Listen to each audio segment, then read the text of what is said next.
this is Dean Butler. You're listening to TV Confidential. Ted Robertson, along with Tony Figueroa and Donna Allen, welcoming you back to TV Confidential, radio talk show about television. Very happy to welcome back our friend Hank Garrett. Hank Garrett, the actor that baby boomers around the world know best as Officer Nicholson on Car 54. Where are you? Although, if you take a look at Hank's IMDb page, his resume as an actor, you know that Car 54 is just one chapter in a career that has seen Hank conquer the world of professional wrestling, conquer the world of stand-up comedy, conquer the world of live performing in front of live audiences, both on the East Coast and the West Coast. Many, many movie roles, including the opportunity to work with such greats as Laurence Olivier, Robert Redford, Mel Brooks, Kirk Douglas, Sophia Loren, too many others to mention. The funny thing about Car 54, this, I guess you can file this under art imitates life sometimes. Before he became an actor, Hank was an actual police officer with the New York City Police Department. And that in itself is kind of ironic because before that, Hank was a hood.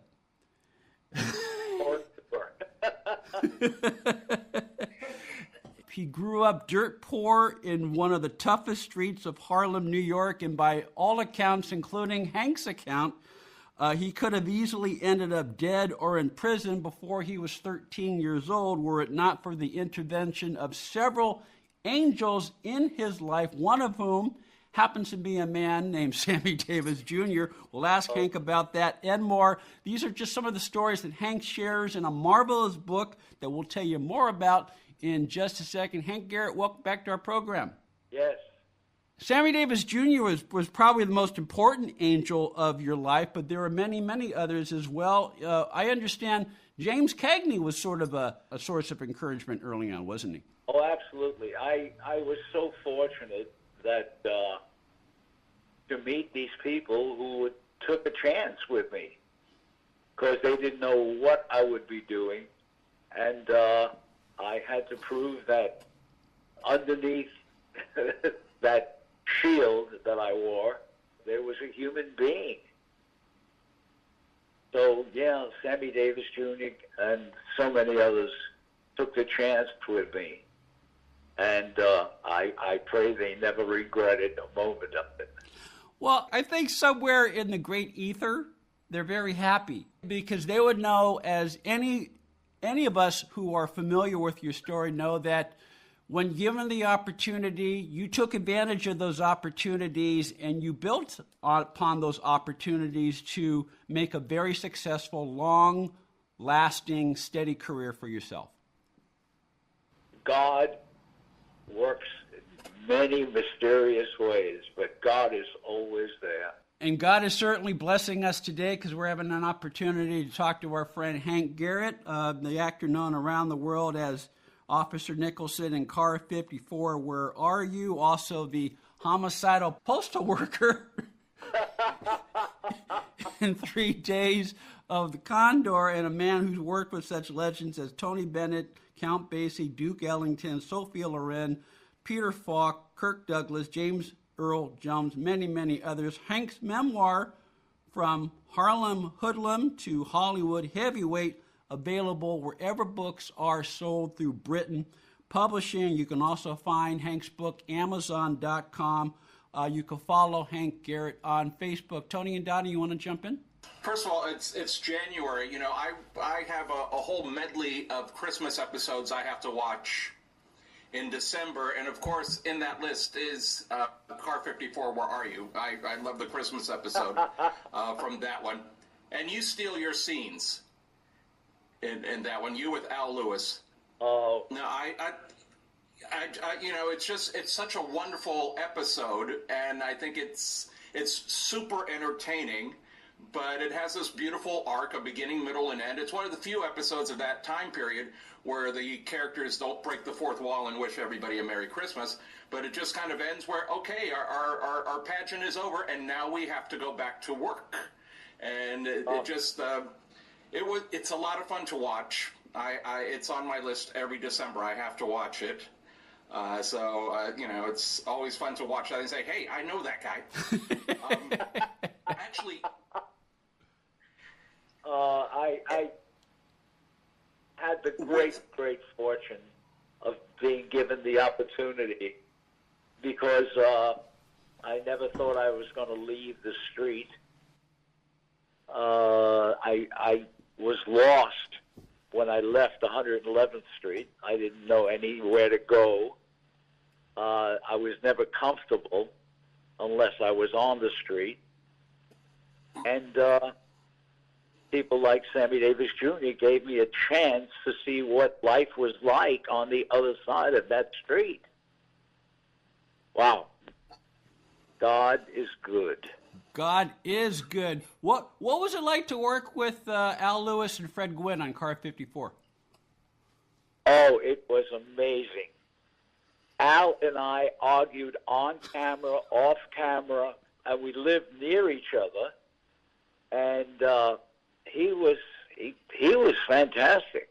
I learned so much about acting working with Al and Fred.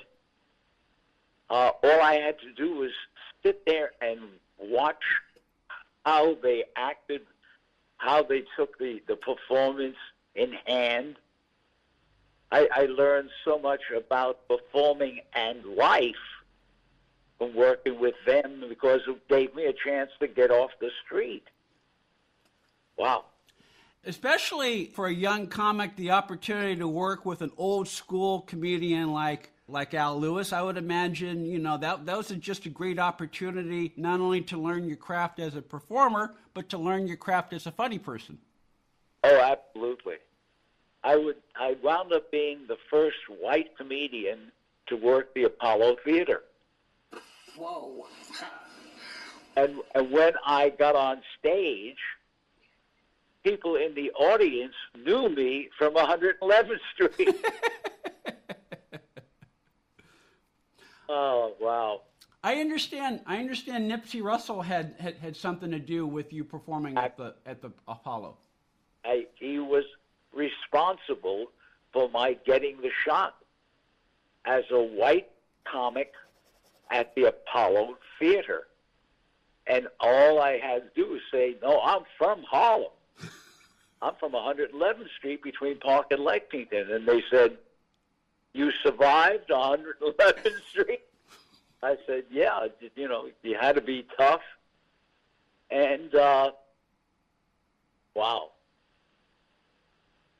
All I keep saying over and over, God, is... to you, especially that first night? Did you hear that, Hank? What was it like the first night? Yes. I was on stage. That first night at the Apollo, what was the audience's response? I mean, that's especially what I was just about. Hometown boy. I'm on stage, and I hear, hey, what the hell are you doing up there? Oh, my God. So, and I grew up with a lot of Puerto Ricans, and I spoke Spanish. I spoke and at one point I didn't know who I was because I was speaking Spanish. In fact, my mom and dad were from Russia. And one evening, I'm a little kid. She gets me off the street. We're going to have dinner together. And I said, Mommy, yo tengo mucho hambre y quiero algo a comer, which means I'm very hungry and I want something to eat. And she didn't understand a word of what I said. She looked at my father and said, he's speaking in tongues.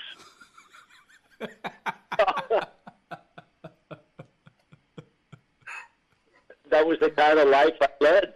Hank Garrett is on the line with us while Tony Figueroa and Donna Allen are with us via Zoom. Hank's memoir, From Harlem Hoodlum to Hollywood Heavyweight, is available from Britain Publishing. You can also find it at Amazon.com. You can follow Hank Garrett on Facebook. Stay with us, folks. We'll be right back. El Departamento de Salud Mental del Condado de Los Ángeles está presente, a tu lado, en la comunidad. No estás solo. Juntos encontramos esperanza y resiliencia. No te rindas. nosotros tampoco vamos a dejar que te rindas.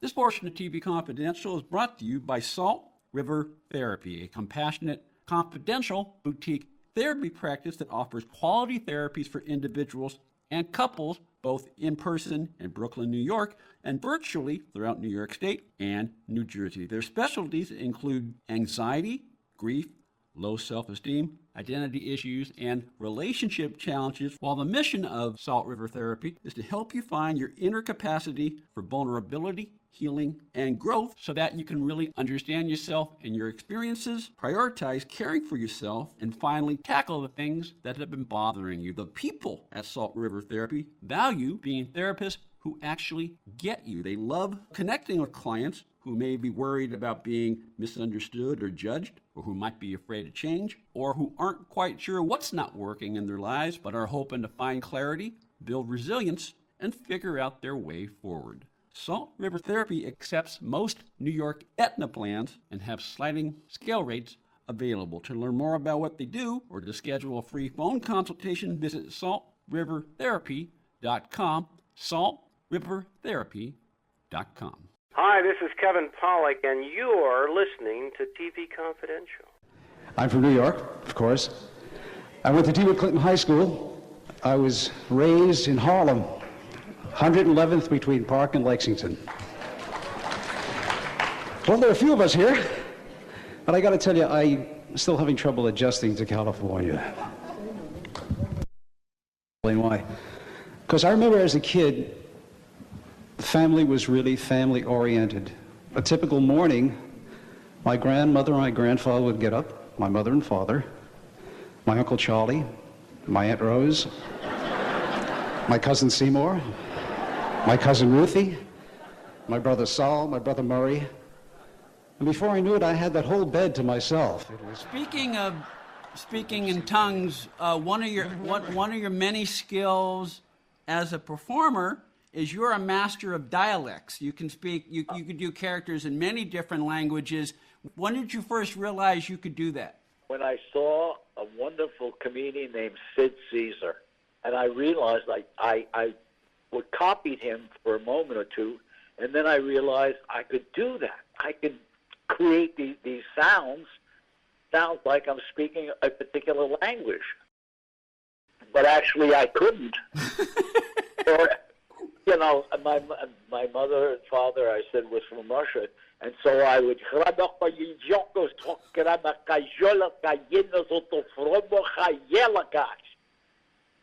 which is all nonsense. Yes, but as a performer, you know that whatever, even if what you're saying in, you know, Russian or Czech is gibberish, if it enables you to make the impression on the casting director at that moment when you're reading for this part or that part, that's all that matters, right? Yes, exactly. Exactly. In fact, because and I got to meet Sid Caesar, who was my idol. Mm-hmm. I would sneak into the theater where they were rehearsing his show, and I would be up on way up in the back because I would sneak up on the fire escape, sneak into the theater to watch them perform. And one evening, I laughed out loud, and he heard me. He said, "Who's up there?" I said, "Come on down here." And I came down, and he said, "Sit here. Now you," pointing to me, "you only laugh when I perform. Forget about the rest of the cast." Okay. And that's how I got started. And he asked me if I could do any of it because I was such a fan of his. Mm-hmm. And he said, "Can you do any of the gibberish that I do?" And I said, "Yes." And he and I would have conversations in gibberish. And people would look at us and say, "My God, what languages are they speaking?" And people said, "Who knows?" And we did this. We'd have conversations in gibberish. So, wow. I owe so much to so many people. Tony?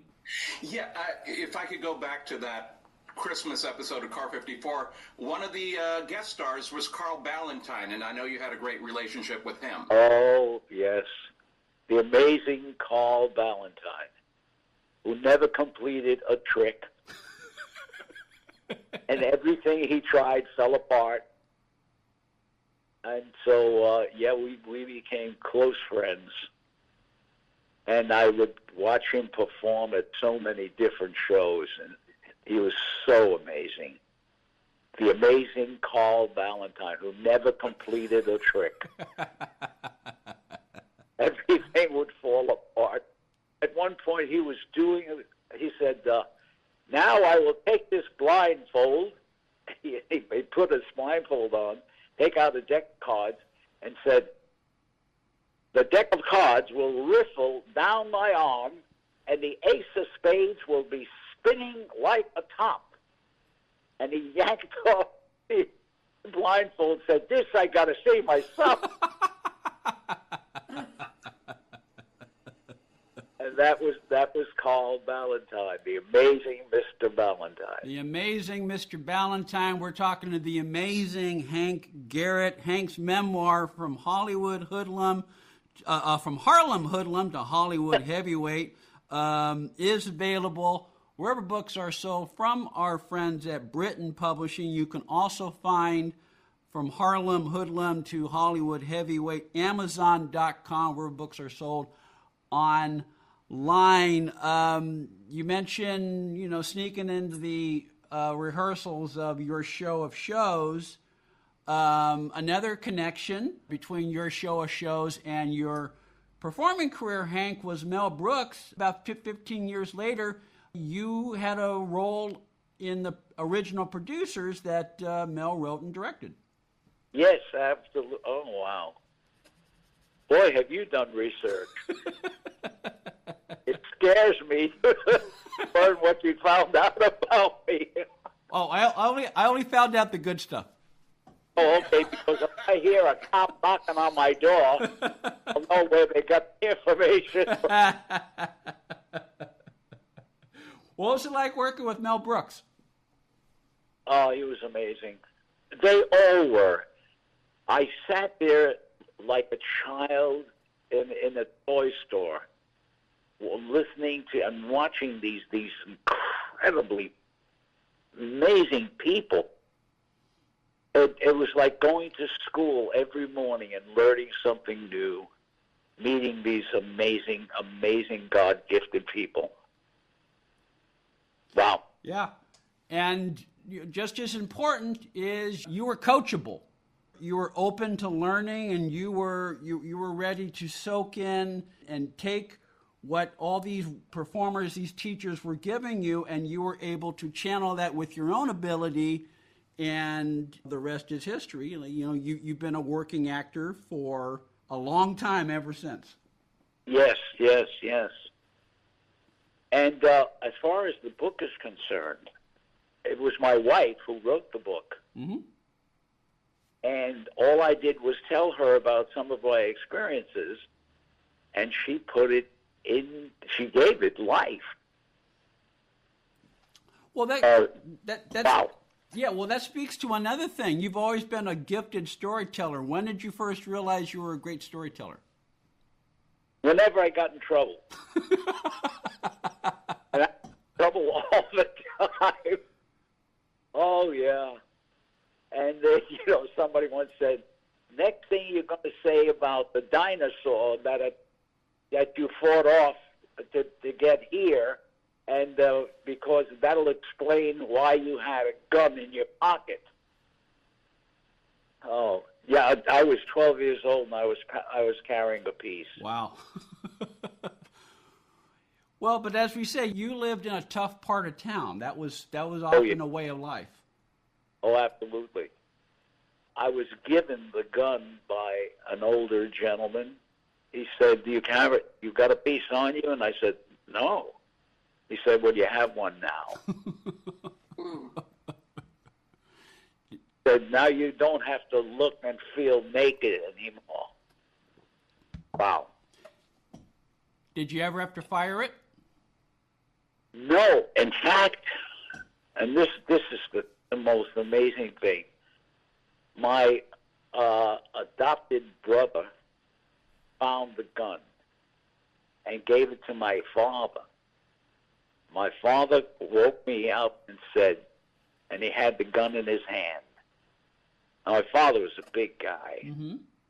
And he said, "Where did you get this?" And I said, "I found it." And he took the slide off. It was a 25 caliber automatic. Popped the slide off and broke the barrel of the gun with his hands. And I went, "Oh." He said, "If I find another gun," he says, "I'm going to do this to your neck." Wow. I said, "Oh, okay, Daddy. I'm going back to bed now, Dad." Wow.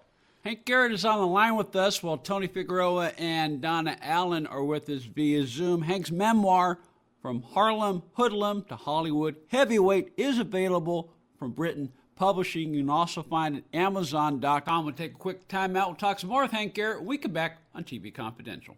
Ed Robertson, along with Tony Figueroa, Donna Allen, and our guest, Hank Garrett. Hank Garrett, the actor known around the world as Officer Nicholson in Car 54, Where Are You? And a man who has also worked with such legends as Robert Redford, Tony Bennett, Cal Basie, James Earl Jones, Duke Ellington, Sophia Loren, James Coburn, Charlie Sheen, Peter Falk, many, many others. Hank's memoir, From Harlem Hoodlum to Hollywood Heavyweight, is available from Britain Publishing. You can also find Hank's book on Amazon.com, where books are sold online. You can follow Hank Garrett on Facebook.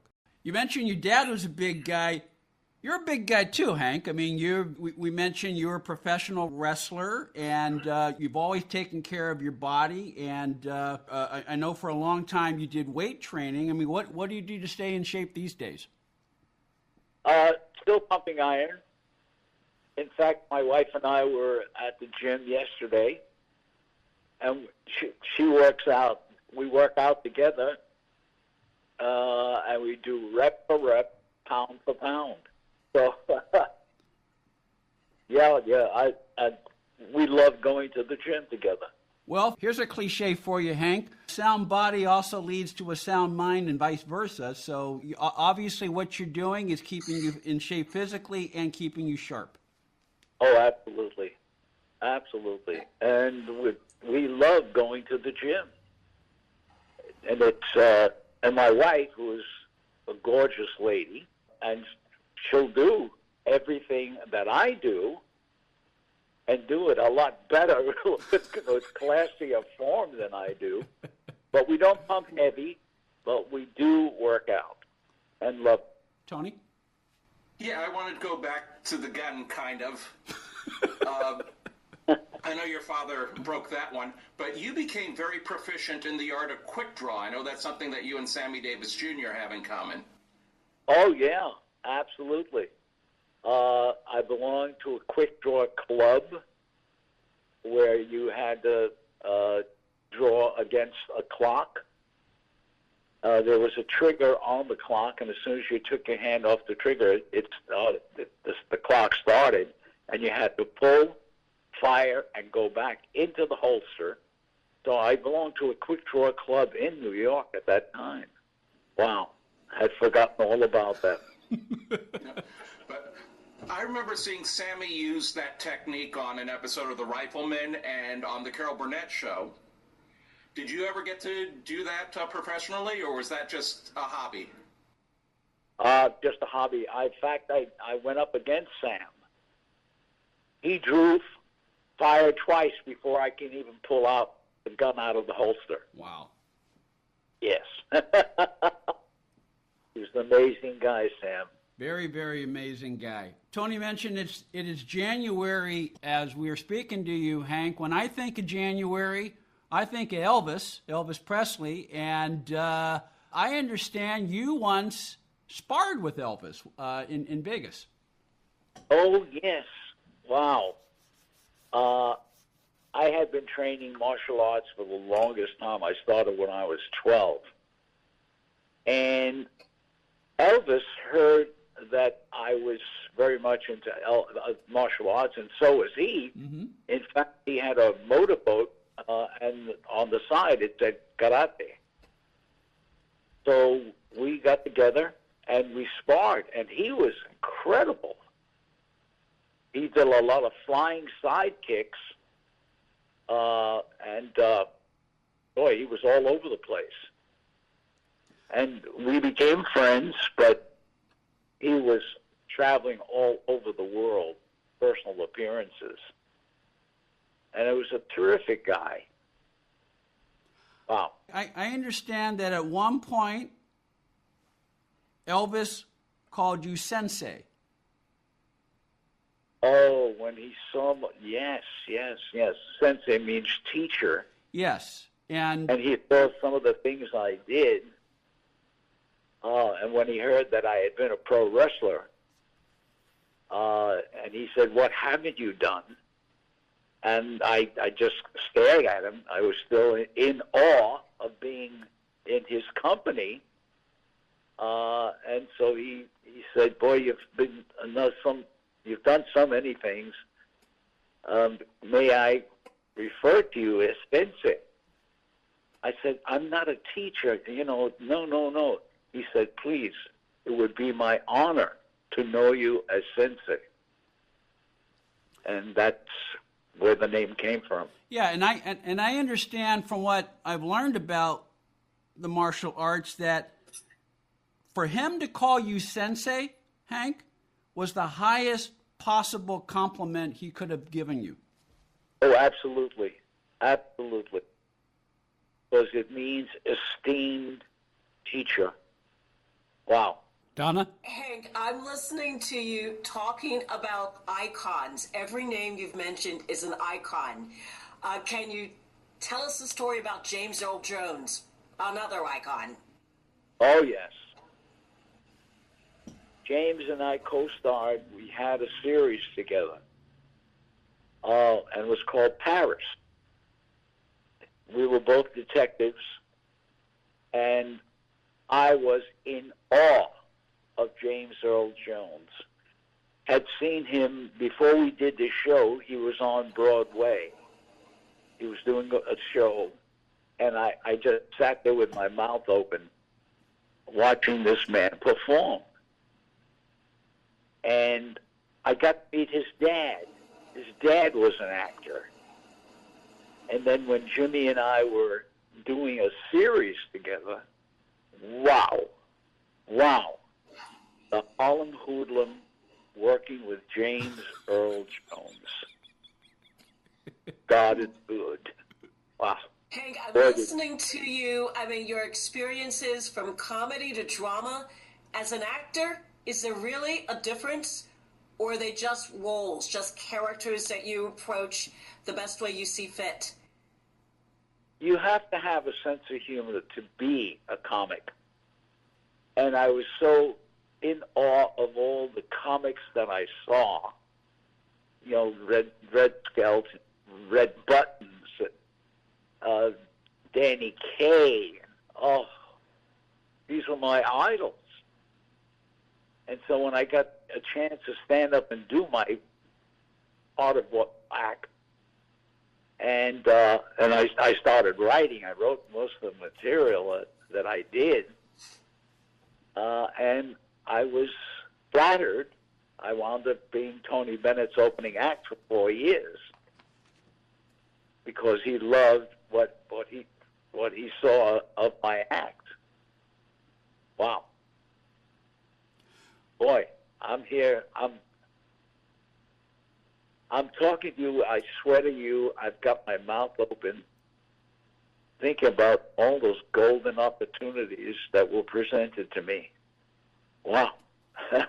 Hank Garrett is on the line with us while Tony Figueroa and Donna Allen are with us via Zoom. Hank's memoir, From Harlem Hoodlum to Hollywood Heavyweight, is available from Britain Publishing. You can also find it at Amazon.com. You can follow Hank Garrett on Facebook. Stay with us, folks. We'll be right back. This is Larry Storch, and you are listening to TV Confidential.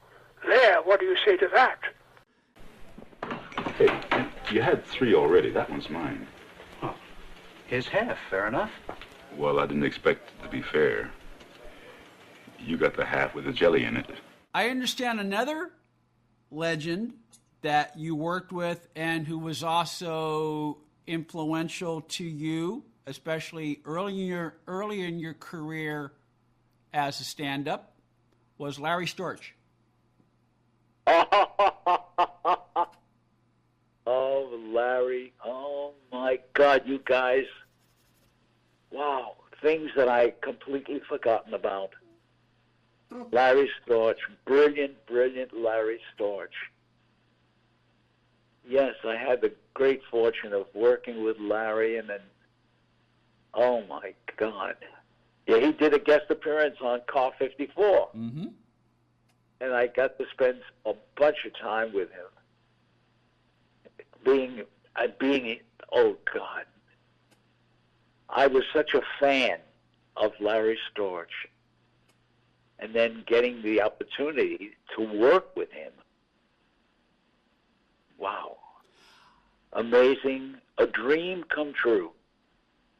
And sometimes life brings a full circle moment. I was in the audience, this is about 10 years ago. It was one of Larry's last appearances in L.A. He was working the Comedy Store, which used to be known as Ciro's, which was the place where he started his career. And you were one of the people who went on stage and you performed and you paid tribute to your pal Larry Storch. Oh, yeah. Oh, my. I'm speechless, and my eyes are full of tears. God, you brought back so many incredible memories. Thank you. Thank you, thank you, thank you. Hank's memoir, From Harlem Hoodlum to Hollywood Heavyweight, available wherever books are sold through Britain Publishing. You can also find it at Amazon.com, wherever books are sold online. You can follow Hank Garrett on Facebook. Hank will be back next week for part 2 of our conversation. He'll share a few more memories of his career in movies and television, including the time that he once worked with Sophia Loren. Part 2 of our conversation with Hank Garrett next week on TV Confidential. Well, hi, this is Lindsay Blue, and you're listening to TV Confidential. Ed Robertson with a reminder that the next edition of TV Confidential will premiere next week on this station at the usual time. We'll play part 2 of our conversation with Hank Garrett, plus we'll welcome back actor and author Peter Ford. Peter Ford, the son of Glenn Ford. In the meantime, speaking of Hank Garrett, Hank's memoir, From Harlem Hoodlum to Hollywood Heavyweight, is available from Britain Publishing. You can also find it at Amazon.com, where books are sold online. Well, David Arnoff's book, Shot in the Dark, is available at davidarnoff.com. Ed Robertson, Dr. Tony Figueroa, Donna Allen, Bill Grice, and Susan Silver. Thank you so much for listening. Stay healthy, stay safe. We'll talk to you next time on TV Confidential.